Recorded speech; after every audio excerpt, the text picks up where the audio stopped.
Bonjour tout le monde. Merci de vous joindre à nous pour ce webinaire de présentation des activités extrascolaires de la plateforme.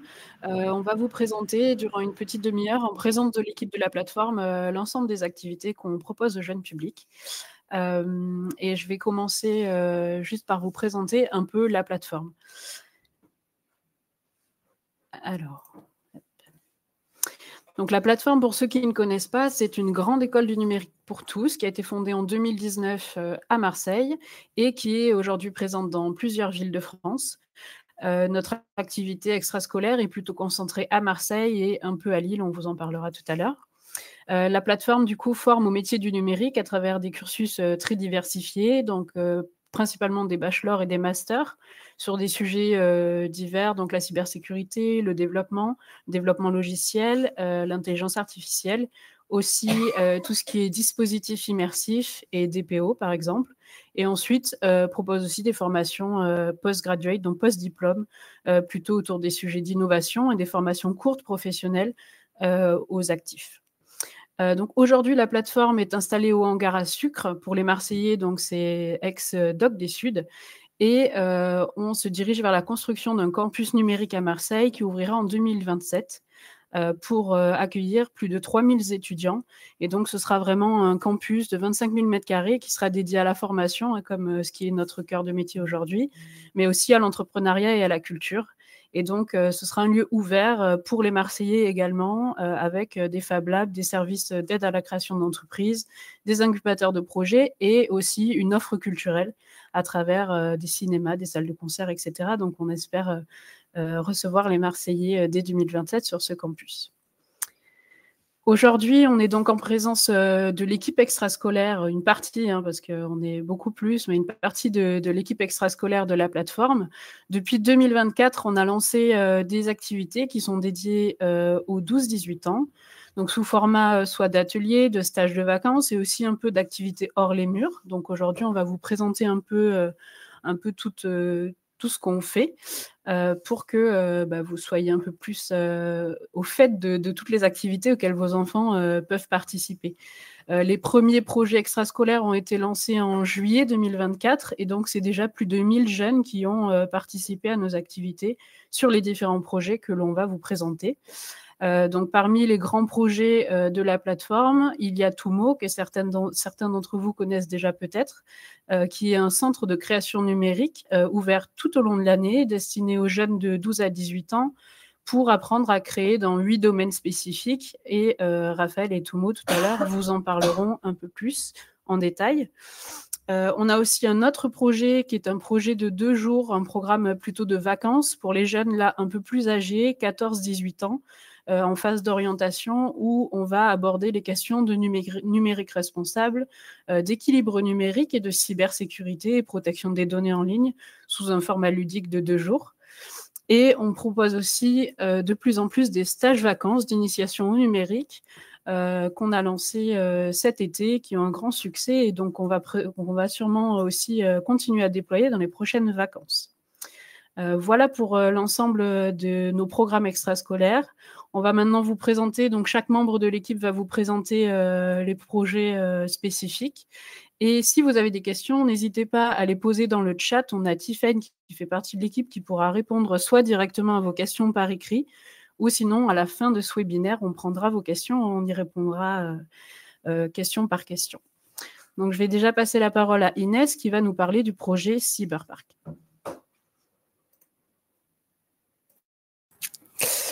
Alors, du coup, Cyberpark, c'est un programme autour de la sensibilisation et de l'acculturation à tout ce qui est pratique cyber. Donc, l'idée, c'est que les jeunes, au bout des 2 jours, aient un petit peu tout ce qu'il faut pour avoir une bonne hygiène numérique et comprendre les enjeux cyber et de protection des données. Donc, c'est un programme aussi qui permet de faire connaître les métiers de la cyber et de créer des vocations. Donc, nous, l'idée, c'est de les orienter aussi un petit peu s'ils sont intéressés ou s'ils ont déjà des appétences avec vraiment un focus sur les publics féminins et les publics de quartiers prioritaires de la ville de Marseille et de Lille, du coup, parce qu'on est aussi à Lille depuis cette année.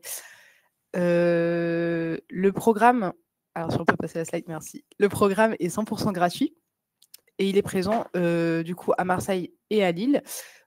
ouvert pour les 14 à 18 ans en période extrascolaire. Donc, ça veut dire pendant les vacances, toutes les vacances scolaires, sauf celles de Noël.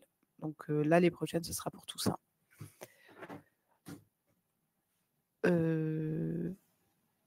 Yes. Donc, l'idée de Cyberpark, en fait, c'est de passer les 2 jours sur des ateliers ludiques. On n'est pas sur du contenu scolaire, c'est vraiment utiliser des méthodologies innovantes de transmission en fait, d'informations. Le parcours, c'est un mix entre des jeux, des labs, des ateliers techniques, des discussions. Il y a beaucoup plus de temps hors écran que devant les écrans. En tout, en termes de temps d'écran, je crois qu'il y a un seul lab de 1 heure où ils sont vraiment immergés devant l'ordinateur. Sinon, c'est vraiment des contenus, des jeux de cartes, des jeux de plateau et des discussions formelles ou informelles avec les animateurs et avec des professionnels de la cybersécurité. L'idée, c'est soit qu'on ait un accompagnement rapproché, donc on est avec des groupes de 12 à 15 jeunes maximum pour que le programme puisse être opti. Et on a un accompagnement de professionnels de la cybersécurité qui viennent apporter en fait les connaissances et relire le contenu pour qu'on soit sûr de ne pas dire n'importe quoi.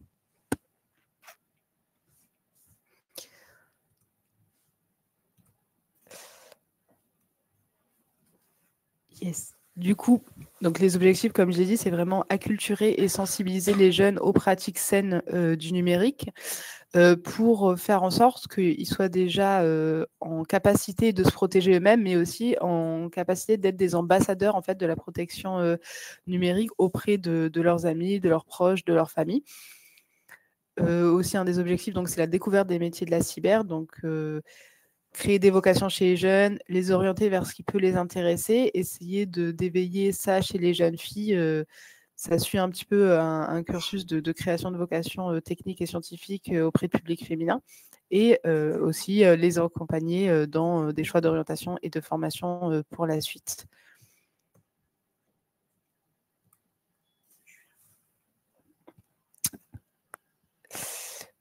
Du coup, là, on a une petite vidéo présentation du programme, donc juste pour vous donner un aperçu.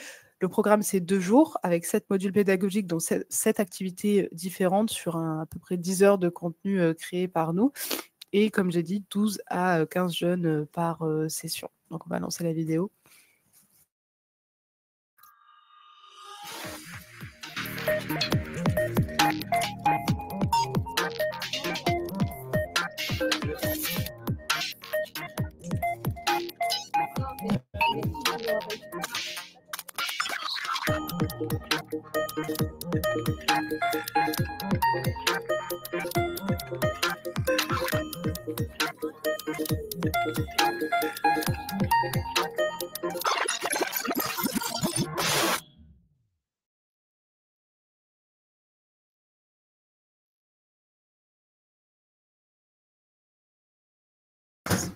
Oui, peut-être qu'elle a été un peu saccadée. Elle est sur le site de la plateforme, donc si vous voulez la revoir, il n'y a pas de souci. Là, c'est juste une vision un petit peu de nos partenaires sur le territoire, donc des personnes qui nous accompagnent sur le programme et qui le financent et qui participent un petit peu à l'élaboration pédagogique et à la validation des contenus. Du coup, le programme un peu plus en détail, sur les 2 jours, on va voir plusieurs activités. La première journée, on va avoir des activités très générales en fait, pour une acquisition de compétences auprès des jeunes. Et la deuxième journée, on va plus être orienté donc, sur tout ce qui va être orientation et métier. Là, on a une visu un petit peu globale de ce que c'est. On va rentrer un petit peu en détail. Voilà. Donc, du coup, jour 1, c'est l'acculturation à l'univers. C'est la compréhension de ce que c'est, l'acquisition des premières notions. La première activité du jour 1, du coup, c'est un espèce de quiz qui permet un petit peu d'introduire la cybersécurité. Donc, l'idée, c'est que quand ils arrivent, comme le programme est fait pour être ouvert à tous, sans distinction de niveau, il faut qu'au début, ils aient un petit peu tous les infos en même temps. Donc, on fait un petit quiz interactif avec eux pour qu'ils comprennent un petit peu les infos. Nous, on fait de l'acquisition de compétences. Ensuite, une fois qu'ils ont ça, logiquement, ils ont un petit peu tout ce qu'il faut en termes de base pour continuer le programme. L'après-midi, on a le code rouge, qui est l'escape game, qui leur permet un petit peu de repasser sur toutes les petites erreurs qu'ils peuvent faire en termes de sécurité informatique, donc aussi bien sur leur matériel informatique, leur boîte mail, leur mot de passe, leur contenu, ce qu'ils publient sur Internet, que comment on protège son espace, comment on verrouille correctement son ordinateur, comment on fait attention à son espace de bureautique. Donc tout ça, c'est un petit peu de l'acquisition de compétences sur tout ce qui va être la protection des espaces et numériques et physiques. Ensuite, on va avoir donc le lab OSINT, qui est un lab autour de tout ce qui va être données personnelles. Donc l'idée, c'est de leur faire comprendre que tout ce qui poste sur Internet reste sur Internet et que c'est très facile de retrouver des informations si on sait chercher. Donc nous, ce qu'on leur donne, c'est des méthodologies de recherche qui sont soit des choses qui vont leur servir pour leurs études, enfin, savoir bien chercher sur Internet, utiliser les bons mots-clés, utiliser les bons termes pour faire une bonne recherche. Et il y a tout un pan où en fait ils comprennent l'importance de protéger leurs données, de faire attention à ce qu'ils publient sur leurs réseaux sociaux, à mettre leur compte en privé, ce genre d'éléments-là. Donc un petit peu tous les enjeux autour des données ouvertes. Donc ça, c'est pour le lab OSINT. Après ce lab-là, on a fini la première journée. C'est déjà assez dense pour eux. Et le lendemain, ils reviennent sur la journée 2 où on est plus autour de la découverte, de l'orientation et des métiers de la cyber de manière générale. Donc le matin, ils commencent avec un jeu de plateau, un jeu de cartes compétitif, donc qui s'appelle le Cyber Guardian, qui va leur permettre un peu de découvrir les différents pans de métiers de la cybersécurité. Donc autant les métiers très techniques, très dans le code, les analystes, les testeurs, les devs, mais aussi tout ce qui va être un métier support. Donc c'est tous les métiers qui font partie de la cyber, mais qui ne sont pas techniques, qui ne sont pas dans le code, dans la tech. Et ça, pour nous, c'est intéressant de leur faire comprendre ça, puisque on a souvent, la majorité du temps, des profils qui n'ont pas d'appétence technique, qui ne sont pas forcément intéressés par le code, et de leur faire comprendre qu'ils peuvent travailler en cyber, mais sans faire de code. Ils peuvent être chefs de projet, on a de la RH, on a de la comptabilité, on a en fait tous les métiers de support qu'on peut trouver dans des entreprises, mais qui participent du coup à la mission des entreprises de cybersécurité. Donc leur faire comprendre que ces deux pôles existent à travers ce jeu, à travers une activité ludique du coup. Ensuite, on a le lab fact-checking, qui est un lab, comme son nom l'indique, sur tout ce qui va être fact-checking. Donc, on va leur donner un petit peu toutes les méthodologies de compréhension et de reconnaissance de tout ce qui va être fake news, donc avec des symptômes. L'idée, c'est de gamifier le tout pour qu'ils comprennent un peu à la fin quels sont les éléments qui sont révélateurs d'une fake news, éviter le surpartage sur les réseaux sociaux, vérifier ces informations, comprendre ce qu'on lit, donc éveiller un petit peu leur esprit critique à travers l'activité. Ça reprend aussi un petit peu ce qu'on a vu en OSINT, donc sur tout ce qui est données ouvertes, comment est-ce qu'on recherche correctement. Voilà, on le répète ici avec en plus une petite piqûre sur tout ce qui est symptômes et comment reconnaître des fake news. Là, logiquement, ils partent manger. Et ensuite, l'après-midi, on a tout ce qui va être atelier métier. Donc, pour les ateliers métiers, on est soutenu du coup par nos partenaires qui se mobilisent pour venir rencontrer les jeunes sur place pendant le cyberparc, répondre à leurs questions. Nous, avant ça, on fait un petit exercice sur les préjugés, déconstruire un petit peu leur vision de la cybersécurité, parce que souvent, ils ont une vision assez romancée, assez induite par tout ce qui est pop culture. Donc, nous, on essaie de déconstruire un petit peu cette image du hacker maléfique, dans le noir, qui code tout seul, et réenchanter un petit peu les récits, leur faire comprendre que c'est un milieu de travail comme un autre, qu'il y a des open space, qu'on travaille en groupe, que c'est pas forcément ce qu'ils ont, la vision qu'ils en ont. Et à la suite de ce petit exercice, on a les professionnels qui viennent et là, en fait, on leur laisse poser toutes les questions qu'ils veulent. On met pas de barrière. S'ils ont des questions, ils peuvent demander quel salaire ils touchent. On s'en fiche. En fait, on est vraiment, on fait une table ronde ouverte. L'idée, c'est qu'ils puissent exprimer tout ce qu'ils ont envie d'exprimer spontanément avec les professionnels qui sont là pour leur répondre.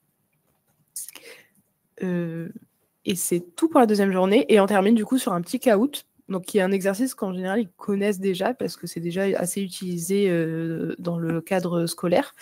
Donc, un petit quiz interactif où on repasse un petit peu sur toutes les notions. C'est la dernière petite piqûre de rappel avant qu'ils partent.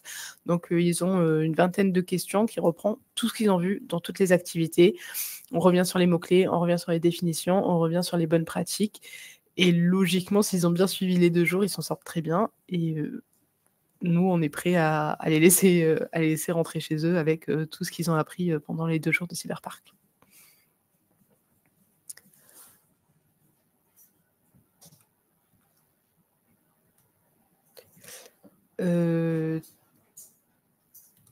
Tac. Du coup, pour tout ce qui est info pratique, comme je l'ai dit, les sessions, c'est pendant les vacances scolaires.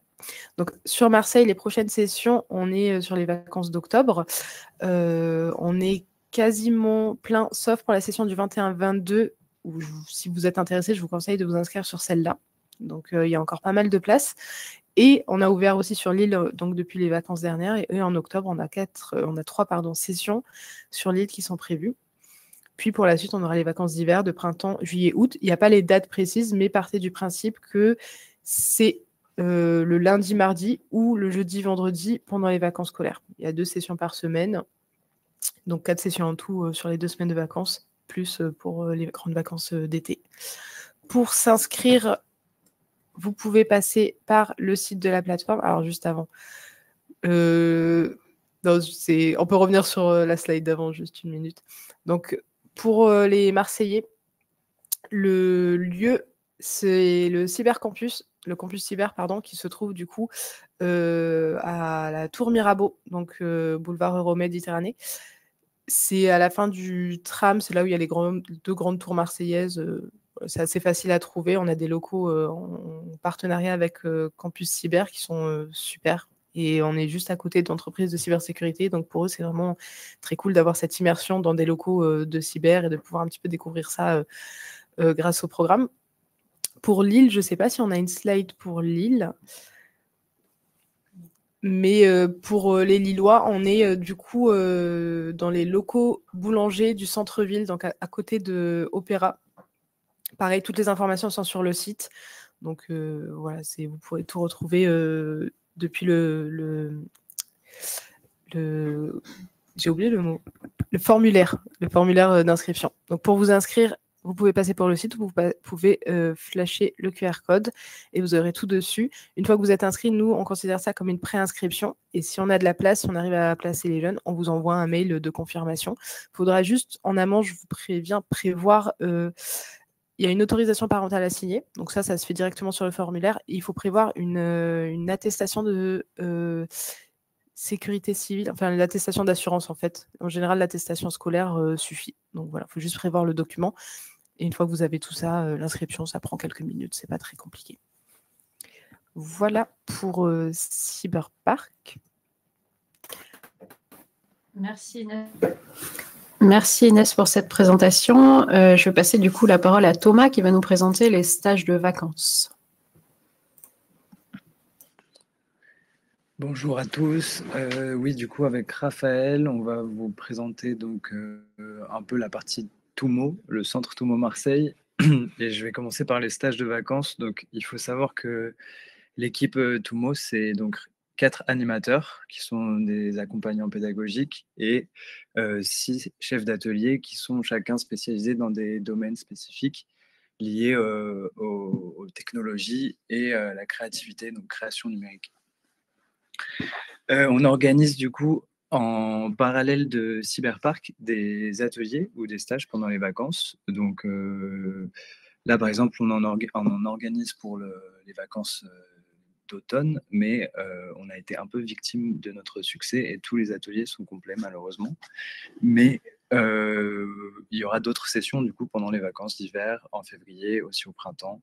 Et enfin voilà, chaque vacances, on va organiser donc ces stages. À chaque fois, on va proposer des ateliers différents qui vont souvent être des ateliers de découverte des domaines qui sont enseignés à Toumo. Parfois aussi des ateliers transdisciplinaires qui vont du coup mêler plusieurs domaines du numérique. Et vous pourrez avoir toutes les infos et des détails sur ces ateliers sur le site de la plateforme aussi dans la partie extrascolaire. Voilà un peu pour ce qui est des stages.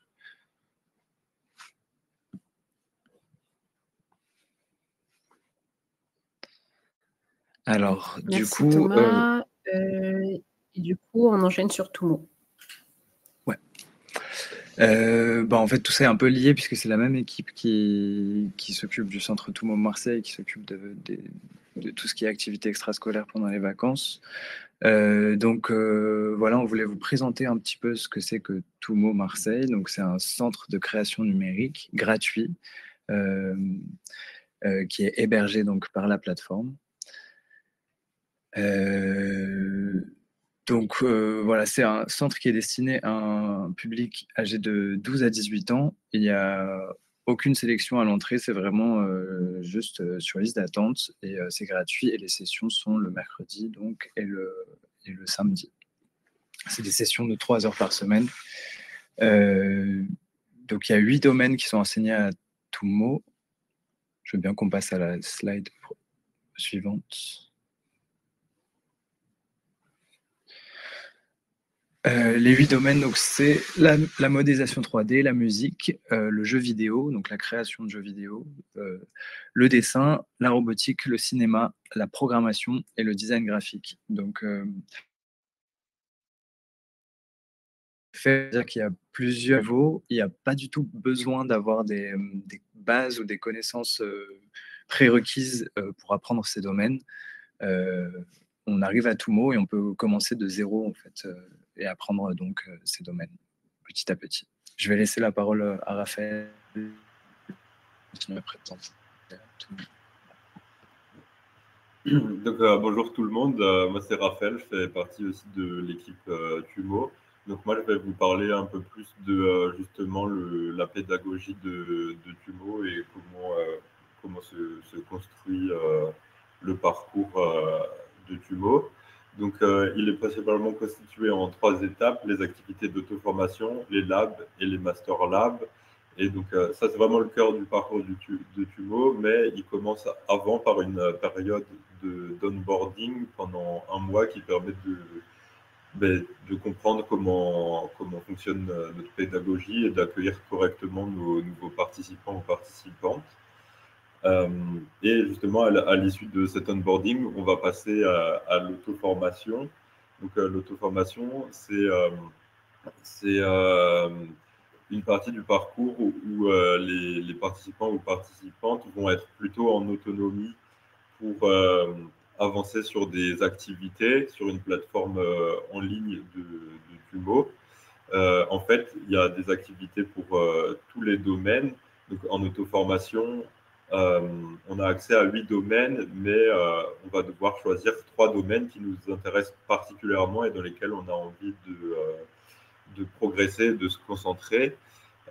Ces domaines, ils peuvent être changés à tout moment. Par exemple, si j'ai choisi cinéma, musique, design graphique, et que d'un coup, j'aime plus trop le design graphique, rien ne m'empêche de changer pour programmation, tout en gardant mes autres domaines.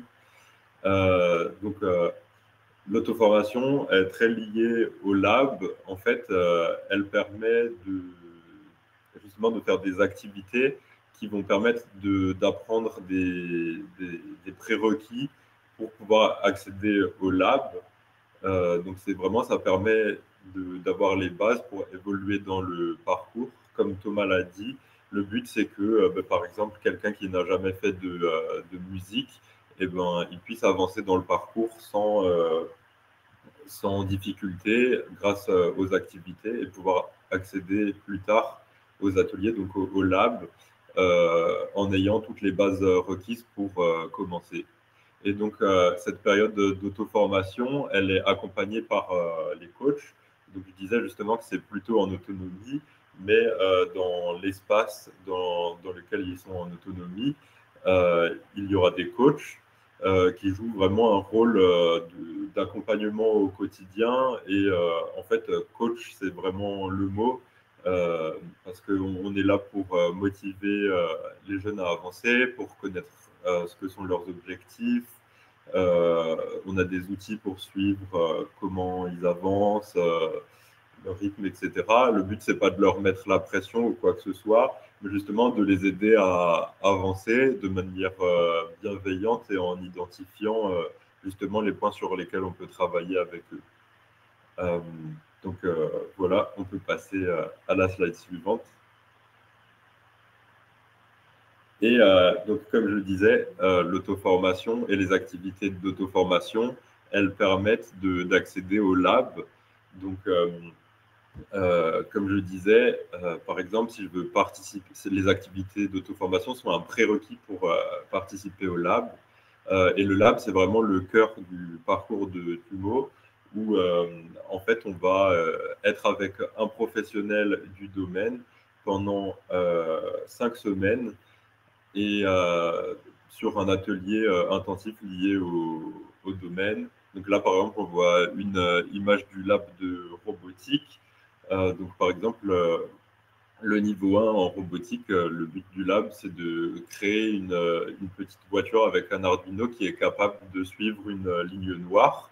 Donc, c'est assez guidé le premier niveau, toujours dans tous les domaines. Le second niveau, par exemple, il va être un peu plus créatif, un peu moins guidé. C'est le directeur de lab qui va présenter différents capteurs, différents outils.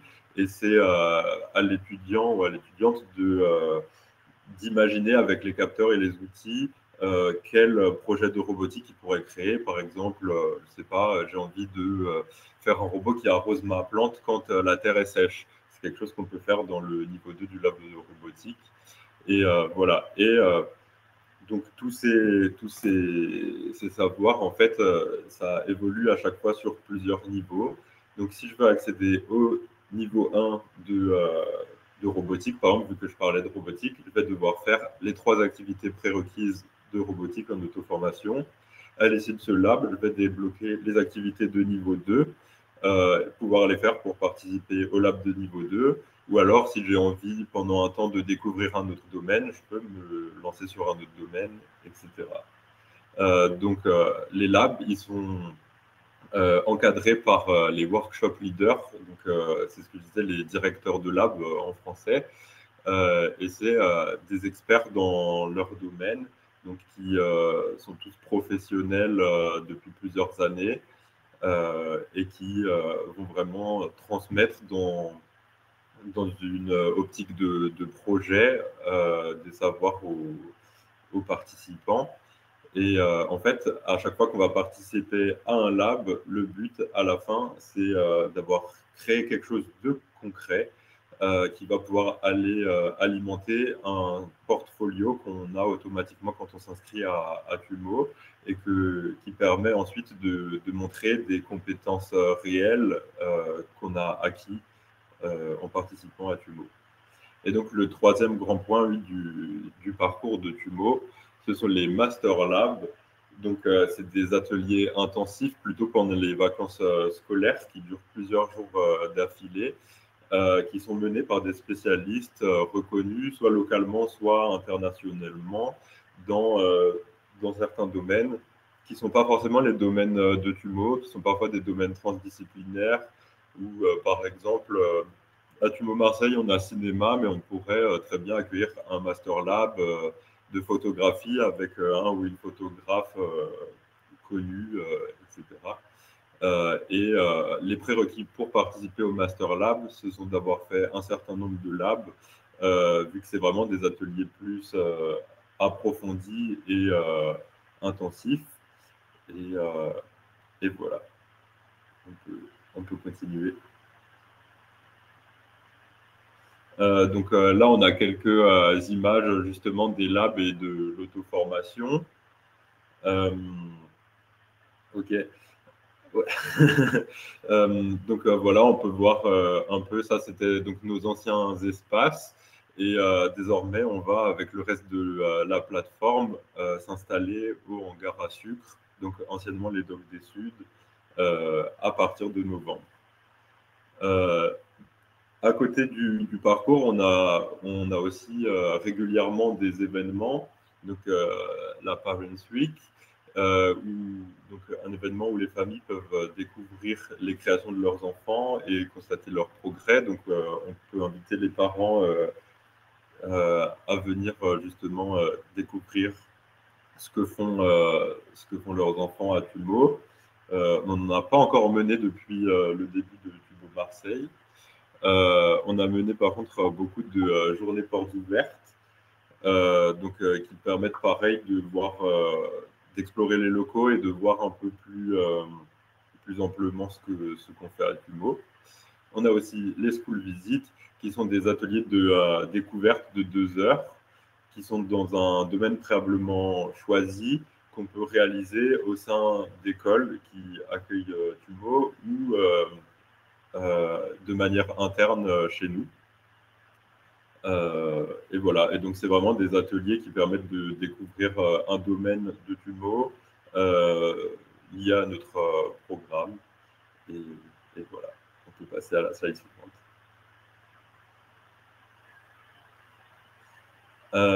Alors oui, maintenant on va vous montrer quelques créations de participants et participantes à Tumo.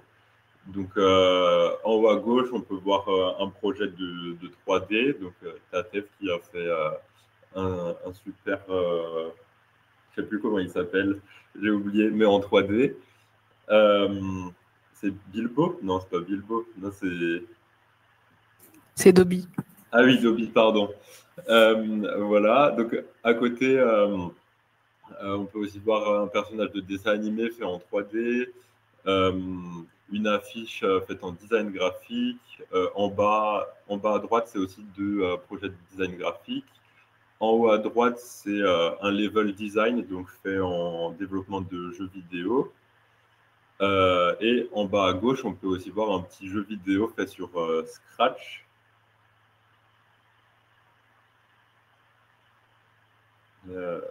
Voilà, qui peut en plus se jouer à plusieurs. Où c'est un petit jeu de combat fait sur Scratch. Voilà.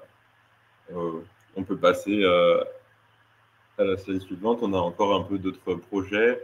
Donc, des projets de design graphique sur la gauche. En bas à droite, on a le projet final d'un lab de modélisation 3D. Au milieu, on peut voir le résultat d'une activité de programmation. Et en haut à droite, c'était un flipbook. Donc, pour une activité de animation 2D qui désormais a été remplacée à Tumo Marseille par le domaine du dessin. Voilà, on peut continuer. Voilà, on a encore un jeu, on a une petite animation en bas à droite, du design graphique au milieu, de la 3D. Voilà, donc tout ça, c'est des étudiants qui l'ont fait là pendant le courant de cette année. On a aussi des petits projets de robotique. En haut à gauche, on a un level design, donc c'est la fin d'un niveau 1 de lab de jeux vidéo. Et voilà. Donc, Tumo, désormais, c'est une fois par semaine pour ceux qui étaient déjà inscrits. On a changé notre manière de fonctionner. Donc, désormais, ce sera une fois par semaine et un créneau de 3 heures, soit le mercredi, soit le samedi. Comme je le disais, on va s'installer au hangar à sucre en novembre, donc pour la rentrée. Donc, pour plus d'informations et pour pouvoir s'inscrire, vous pouvez aller sur notre site marseille.tumo.fr ou nous demander des informations au numéro de téléphone 06 82 86 04 18 qui est affiché ici. Voilà, je ne sais pas si vous avez d'autres questions, mais voilà, c'est tout pour Tumo, je ne sais pas.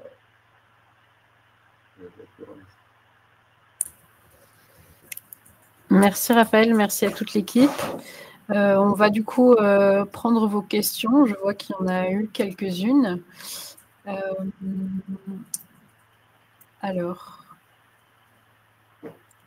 Alors oui, donc Monsieur Ribaud, là on a bien votre dossier, on vous rappelle dans la journée.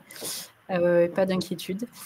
On a une question de Delphine. J'ai inscrit mon fils à 4 ateliers numériques découvertes, jeux vidéo, dessin, cinéma 3D pour les vacances. Il y avait des places, mais je n'ai pas reçu de confirmation. Est-ce normal? Alors, je ne sais pas si Raphaël et Thomas, vous avez la question, mais sinon, vous avez la réponse, mais sinon, on va reprendre contact avec vous. On note votre nom. Et puis, on vous recontacte dans la journée. Normalement, il va y avoir un email de confirmation qui va être envoyé à toutes les personnes inscrites. Ça va être fait, ça n'a pas encore été fait.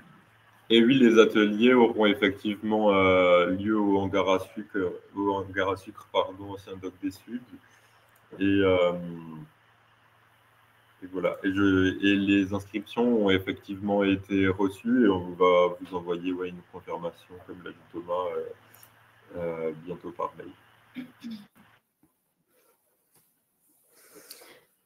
Je vois une question de Dominique. Je pense que c'était au sujet de Cyberpark concernant l'âge des enfants.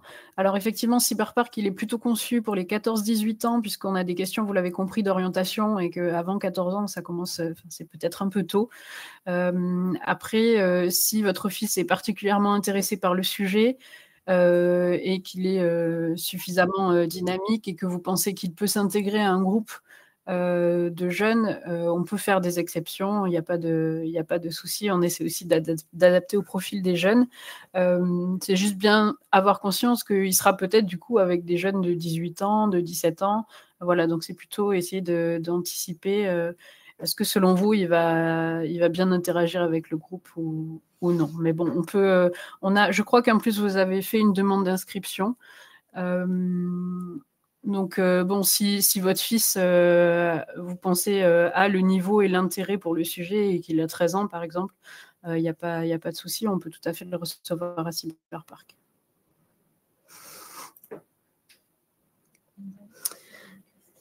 On a une question de Christine. Reste-t-il des places pour les 4 jours? Donc là, je pense que c'est plutôt pour les stages découvertes par l'équipe Tumo. Alors malheureusement, on n'a plus de place pour le moment pour le stage donc fin octobre. Après, on va en refaire en février. On a un système de file d'attente, donc vous pouvez toujours essayer de vous inscrire et peut-être qu'une place se libérera d'ici là. Mais pour le moment, on a une liste d'attente sur certains domaines qui est assez longue. Donc voilà. Par contre, pour Tubo qui reprend en novembre, on a des places, les inscriptions sont ouvertes et on va faire donc 2 onboarding. Le premier le 10 novembre, donc pour accueillir des nouveaux étudiants, et le second début décembre.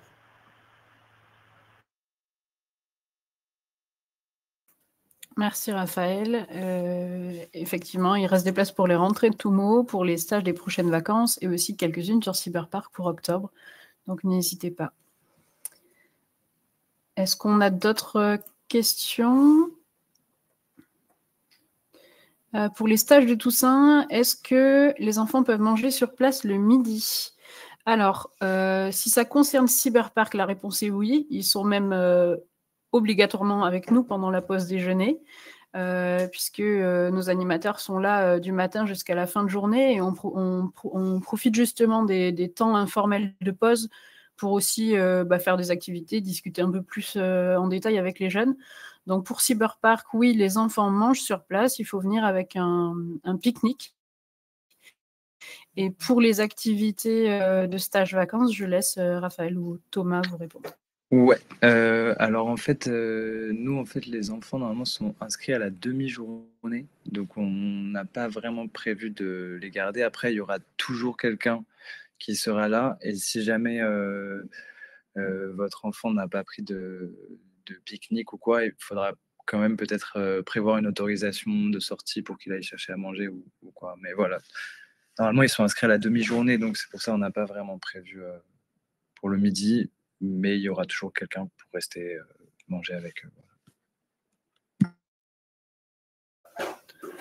Peut-être prévenez lors de votre inscription si vraiment votre enfant doit rester pendant la pause déjeuner. Comme ça, nous, on peut aussi organiser l'équipe en fonction et s'assurer qu'il y ait une surveillance. Mais de toute façon, comme il y a les surveillances de Cyberpark, on peut tout à fait le greffer. Sans souci. Je vois que Delphine est en train peut-être de nous poser une question. On va attendre.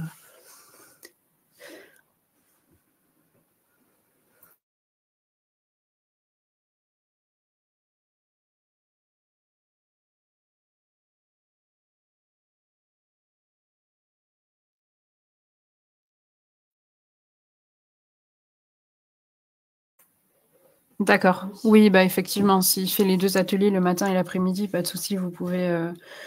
Donc, il peut prévoir de manger sur place et puis il y aura de la surveillance de toute façon. Pas de souci. Super. Eh bien, écoutez, je crois qu'on a fait le tour des questions. Est-ce que c'est bon pour tout le monde dans l'Assemblée?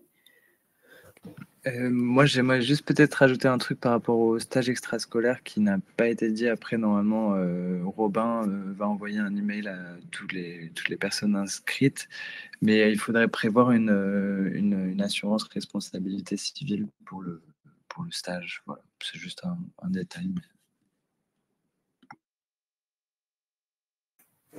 Merci Thomas.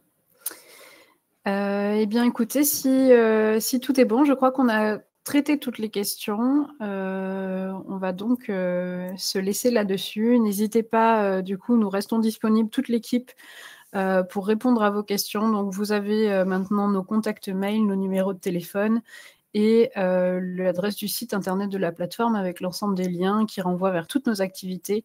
Donc, n'hésitez pas à inscrire vos jeunes, à en parler autour de vous. C'est toujours bien même que les jeunes viennent entre frères et sœurs, entre copains, entre cousins. Donc, n'hésitez pas à en parler autour de vous et on sera ravis d'accueillir vos enfants pendant les vacances scolaires.